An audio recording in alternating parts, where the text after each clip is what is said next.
Bienvenue à tous dans notre 9e mini-webinaire qui s'appelle la reconquête, parce que on va maintenant prendre les idées qu'on a vues la dernière fois, donc de cette Bhagavad Gita, de l'effort en fait qu'on doit fournir sur le chemin spirituel, et puis voir comment on peut les mettre en pratique, donc ces idées-là, dans notre vie de tous les jours.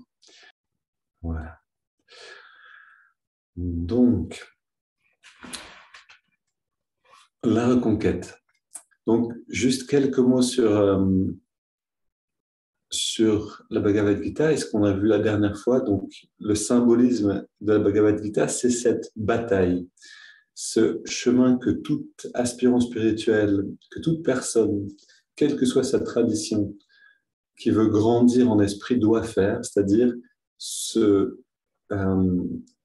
chemin de purification de nous-mêmes, de notre personne, en opposant les qualités positives aux qualités négatives. En opposant, en fait, il y a cette opposition donc, des tendances positives, des tendances négatives, et puis donc, qui est représentée par les deux armées ici, et puis cette image du char qui nous rappelle que la méditation ici joue un rôle important. Donc, qu'est-ce que ça veut dire? Ça veut dire que pour pouvoir aller dans cette reconquête, on a besoin de méditer. C'est aussi important que la volonté de se redresser dans l'instant et d'aller vers les bonnes qualités en nous-mêmes. On a besoin régulièrement de se retrouver dans cette méditation qui va nous renforcer et nous permettre de retrouver le lien avec l'intuition.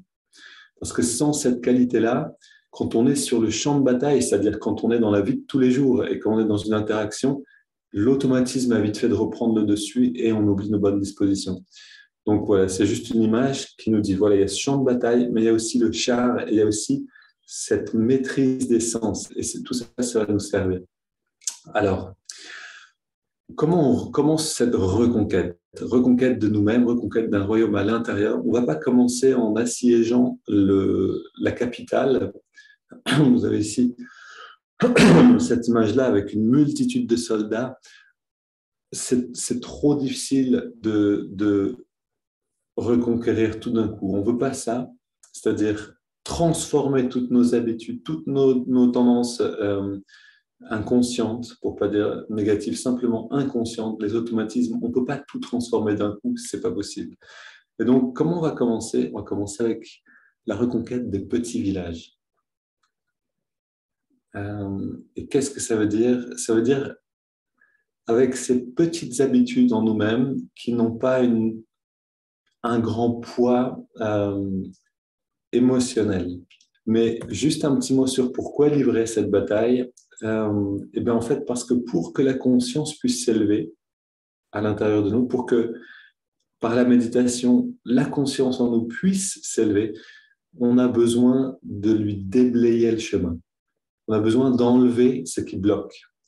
Et ce qui bloque la conscience, ce qui nous empêche de nous élever, ce sont nos habitudes, en fait, nos automatismes inconscients. Et donc, on commence par quelque chose de simple. Maintenant, et Arjuna représente, en fait, cette volonté en nous de changer. En nous, il y a cette réticence. Dans la Mahabharata, à un moment, Arjuna dit clairement, en fait, je ne veux pas me battre contre Bhishma, qui est son grand-père, mais qui en fait représente l'ego, et je ne veux pas me battre contre Drona, qui était on appelle ça un gourou, mais en fait c'est pas un gourou spirituel, mais son maître d'armes, qui lui a appris l'art de la bataille. Il ne veut pas se battre contre son maître d'armes, parce que ici, le maître d'armes représente nos habitudes, et donc ça c'est nous-mêmes, c'est-à-dire que quand on va aller dans cette reconquête, on va aller transformer des habitudes qui font partie de nous. Il y a quelque chose en nous qui va sentir une réticence. Oui, mais ça, c'est une partie de moi, tout simplement. Donc, je ne peux pas me battre contre moi-même. Et donc, savoir ça, savoir que ce mécanisme-là de réticence est présent, nous renforce. Un homme averti en vaut deux. On sait que pour changer une habitude, on va devoir affronter quelque chose en nous qui va dire « Ah mais non, ça fait partie de moi, je ne veux pas changer ça ». Et donc, c'est pour ça qu'on y va en commençant par les villages. Pourquoi? Parce que en reconquérissant, euh, en, en fait, en transformant des petites habitudes apparemment innocentes, eh ben, c'est comme si on libérait, en fait, et c'est vraiment ce qui se passe, de l'énergie en nous, qui est pour l'instant capturée dans une habitude, et on lui permet d'être réorienté pour continuer cette reconquête. Donc, une fois que le village il a été libéré de l'envahisseur, on peut dire ça comme ça, eh ben, il devient un allié et nous permet d'aller reconquérir un autre village, peut-être plus grand, et puis ensemble ensuite d'aller reconquérir une ville, etc. Donc, ça va nous permettre de changer en fait en nous-mêmes des choses qu'on n'arrive pas à changer peut-être depuis des années, mais en commençant avec les petites choses, en commençant avec les petites, puis de plus en plus grandes, puis de plus en plus grandes. Et finalement, on peut changer vraiment dans notre relation avec les autres, avec nos proches, là où c'est peut-être le plus difficile de changer. Les relations dans la famille, etc. Ça, c'est, si on veut, c'est les capitales, c'est les grandes villes. Parce qu'une fois qu'on change notre relation avec notre famille, nos proches, pas forcément que la relation change extérieurement, mais que notre sentiment change, qu'on devient libre dans ces relations-là, qu'on reste libre intérieurement quoi qu'il arrive, alors on devient libre dans le monde. Et on devient libre de manifester nos talents, ce pourquoi on est ici. Amma disait quelque chose de vraiment éclairant, elle disait la paix dans le monde viendra par la paix dans les familles. C'est-à-dire d'abord on a besoin de faire la paix à l'intérieur avec la famille et alors on peut donner ce qu'on a à donner dans le monde. Donc voilà, c'est pour ça que l'enjeu, il n'est pas petit. On commence avec quelque chose de petit, certes, mais on va vers quelque chose de grand. C'est pour contribuer. C'est-à-dire, ce n'est pas juste pour nous, mais ce qu'on arrive à changer en nous-mêmes va automatiquement amener à un changement dans le monde. Et oui, Gandhi disait quelque chose là-dessus, soyez le changement. Et c'est vraiment ça qu'on veut faire. Donc, le facteur clé de l'équation, vous vous rappelez de cette équation si vous étiez là la semaine dernière, samedi dernier, on fournit un effort. Dans tout effort spirituel, que ce soit méditation, transformation intérieure, c'est nous qui commençons par fournir un effort. Cet effort, c'est seulement 25% de la grande équation. On n'est pas seul. Si on essaie de tout faire tout seul, on ne va pas y arriver. Mais on a une aspiration. On a peut-être un guide, ou on a en tout cas des inspirations à l'extérieur de nous. Ces inspirations vont nous aider. Que ce soit un maître vraiment qu'on reconnaisse comme notre maître spirituel qui est en vie ou qui n'est pas dans son corps maintenant, ça n'a pas d'importance, ou que ce soit simplement quelqu'un qui nous inspire, cette inspiration va venir travailler pour nous. Elle existe, et quelle est la forme de quelqu'un ou pas, c'est pas important, elle va venir travailler pour nous. Ensuite, cette grâce divine, on pourrait dire le hasard qui fait bien les choses et qui va nous permettre, dans les moments difficiles, dans les moments cruciaux, de vraiment faire le pas en avant qui est demandé. Donc, juste se rappeler ça et puis voir que pourquoi est-ce qu'elle est intéressante cette équation? Parce que plus je peux fournir un effort consistant, c'est-à-dire, en fait, mes 25%, voilà, c'est relatif. Plus la part que je fournis est importante à la base, plus ces 25% sont grands et plus je vais pouvoir transformer en fait de ce qui a besoin d'être transformé à l'intérieur de moi. Le reste va s'ajuster à partir de ce que je fournis. Si la taille de mon effort est grande, l'aide que je vais recevoir sera grande. Si ce que je fournis est petit, l'aide sera petite et le résultat sera petit. Donc on commence par petit et on va faire grandir. Et, parce que juste la volonté est comme un muscle et que donc ce muscle a besoin d'entraînement. On ne peut pas lui demander trop d'un coup, il faut y aller progressivement.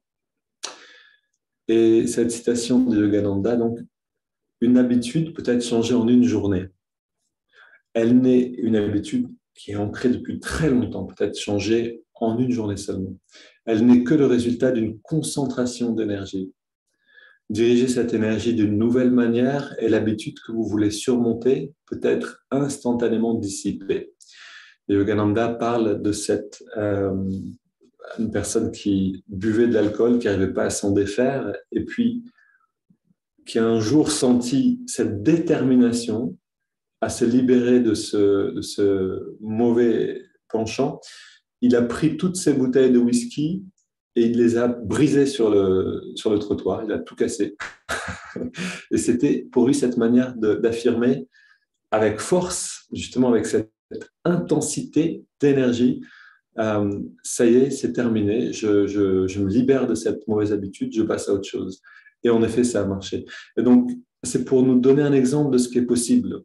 Peut-être qu'on a tendance à l'impatience dans certaines situations, on a tendance à perdre le contrôle de nous-mêmes, quelle que soit l'expression de notre habitude négative, c'est possible de la changer, même en un instant. Ça dépend de la force de notre volonté. Et donc, tout ça pour dire, voilà, on va aller dans le renforcement de notre volonté, parce que c'est le facteur clé. Cet effort qu'on peut fournir dépend de cette force-là. Donc, pour aller dans la pratique maintenant, puisqu'on va y aller ensemble, la première chose dont on a besoin, c'est s'accorder avec notre intuition. C'est par l'intuition qu'on va pouvoir recevoir ce qui doit être fait maintenant. Donc, la vie nous a amenés dans cette réunion aujourd'hui, super, et puis on va parler ensemble. Les choses s'organisent de cette manière-là, et puis à un moment, on va aller chercher une habitude avec laquelle on va travailler, une habitude qu'on a déjà et qu'on pourrait améliorer, dont on pourrait peut-être se libérer si c'est une habitude négative, mais donc qu'on pourrait dans tous les cas modifier pour l'améliorer. Et donc, pour aller chercher la bonne habitude, on a besoin d'aller demander qu'est-ce que c'est sur quoi je dois travailler maintenant. Non pas y aller mentalement seulement de soi-même, mais demander de l'aide. Et ça, c'est important. C'est-à-dire déjà au début, essayer de ressentir, de recevoir plutôt que de décider soi-même. Donc ça, c'est le bon village. C'est-à-dire l'habitude avec laquelle on va travailler, c'est ce village. On va trouver le bon, pas commencer par un qui est trop gros, trop puissant, etc. Voilà. Et en effet, la clé, donc c'est Gandhi qui disait ça. Je crois même que quelqu'un l'a dit avant lui, mais je suis pas sûr. Donc, si vous voulez vous libérer ou libérer d'une habitude négative, remplacez-la par une meilleure. Si on renonce à quelque chose sans la remplacer par quelque chose d'autre, on va naturellement retomber en arrière. Donc ça va être notre stratégie pour travailler ensemble. Maintenant, est-ce que ça vaut la peine? Oui, vous avez ces trois images ici, juste pour dire qu'aucune habitude n'est négative en elle-même ou positive en elle-même. Tout est relatif. Si on voit tout d'un coup Gandhi imaginez Gandhi qui se réveille un jour et qui dit ça suffit de servir le monde, je vais maintenant gagner de l'argent, je vais être riche. Eh bien, on va sans doute penser, et même le plus matérialiste d'entre nous va penser, Gandhi est tombé. C'est-à-dire, il a perdu le vrai chemin, il est tombé, il a fait un pas en arrière, il a régressé. Par contre, pour un homme qui est paresseux et qui n'a pas l'énergie de se lever, de bouger, de faire des choses, qui est tout le temps allongé, qui est tout le temps dans un marasme, dans un manque d'énergie, de dire allez, je vais me lever maintenant, je vais travailler, je vais gagner de l'argent, je vais être l'homme le plus riche du monde. N'importe qui va dire, vas-y, c'est bien, vas-y, bouge, travaille. Donc, la même chose, la même décision peut être vue comme une chute ou comme une croissance, selon notre état de conscience. Et donc, il n'y a pas d'habitude en soi ou de tendance qui est négative essentiellement. mais ça dépend toujours de notre état de conscience maintenant. Et donc, nous, ce qu'on va chercher, c'est là où on est et là où on pourrait aller. Quel est le prochain pas pour avancer dans cette transformation? Donc, pour ça, juste quelques idées. Puisque, en fait, ce qu'on va faire ensuite, ça va être de se retrouver en petits groupes et ensemble parler un petit peu et puis répondre à ces questions qu'on va vous poser qui vont nous orienter donc vers de quelles sont les habitudes en moi-même. On va commencer avec une seule, en fait. Quelle habitude je peux transformer?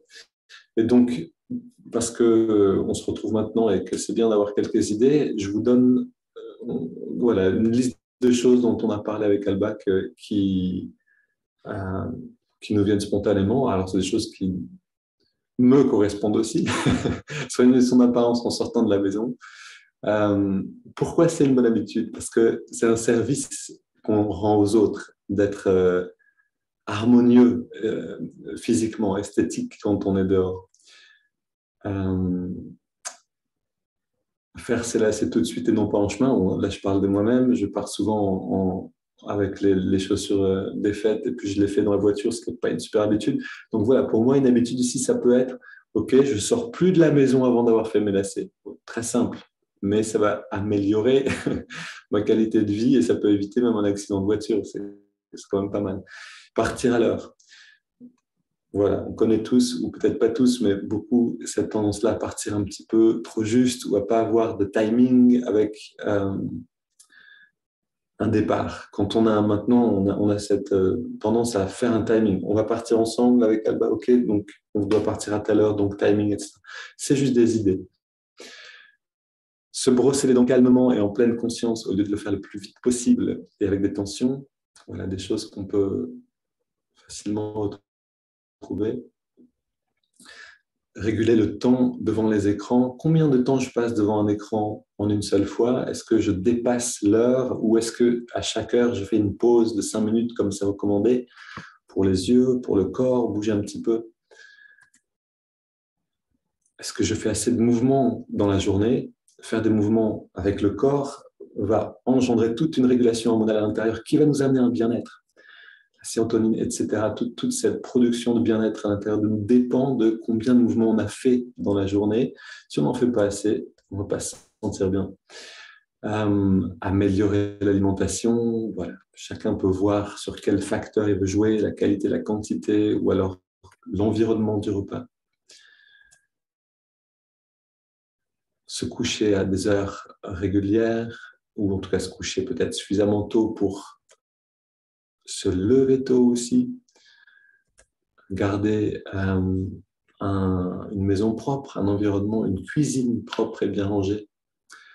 De la cuisine, c'est intéressant parce que c'est l'endroit où on se donne à manger, en fait. On se prépare à manger. Et symboliquement, c'est l'expérience que l'esprit va faire, en fait. Donc, c'est important. Garder une cuisine propre, c'est vraiment, quand on va dans un ashram ou dans un monastère, c'est toujours très important que les expériences qu'on vive soient saines pour nous. Donner une place à chaque chose dans la maison pour que chaque chose soit toujours à sa place, qu'on vive dans un environnement harmonieux. Méditer le soir si ce n'est pas encore le cas. Lire sur la vie des saints. Lire sur la vie de gens qui nous intéressent ou alors simplement un livre inspirant, un bon... Frédéric Lenoir a écrit des livres super inspirants. Ce n'est pas sur la vie de quelqu'un, mais c'est des pensées qui peuvent nous faire du bien. Et donc ça, c'est satsang aussi, c'est-à-dire c'est rester en connexion, même si on n'est pas physiquement avec quelqu'un ou ni sur Zoom, on est connecté à la pensée ou à la vie de gens qui nous inspirent. Donc voilà, ça c'est une liste de choses sur lesquelles on peut travailler. Remplacer un petit plaisir par un autre, oui, ça c'est aussi une très bonne idée, c'est-à-dire si on est habitué à un petit verre de, je sais pas, un verre d'alcool à un moment dans la journée, est-ce qu'on peut le remplacer par un jus de fruits? Est-ce qu'on peut, si on est habitué à regarder un film le soir, à regarder une série, est-ce qu'on peut remplacer ça par un documentaire inspirant, par exemple? Ou voilà. quelque chose qui nous élève, ou écouter un livre. Il y a beaucoup de livres qui sont parlés. Donc voilà, ça c'est des idées. D'ailleurs, ces idées, si vous voulez en noter quelques-unes, je peux les laisser apparentes encore un petit peu. Ce qui nous intéresse maintenant, ben en fait, on va faire ça maintenant. Voilà, on va faire ça maintenant ensemble. C'est simplement de voir, de sentir intérieurement vers où je vais commencer. Donc, pour ça, je vous propose juste de fermer les yeux à nouveau, ou si vous voulez voir ces idées-là, vous pouvez les garder ouvertes, bien sûr, mais juste de prendre quelques respires, d'amener l'attention dans le lobe frontal,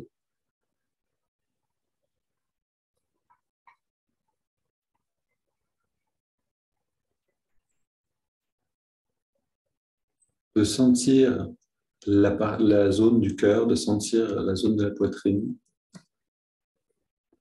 et la zone du lobe frontal, la jonction des sourcils.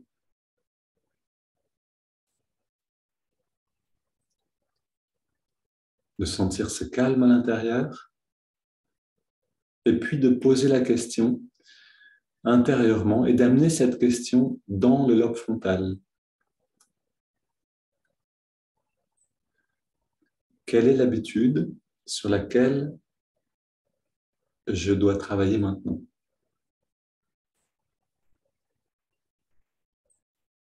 Quel est le paramètre que je peux améliorer dans ma vie? Posons la question à cet endroit-là et écoutons dans le cœur une réponse.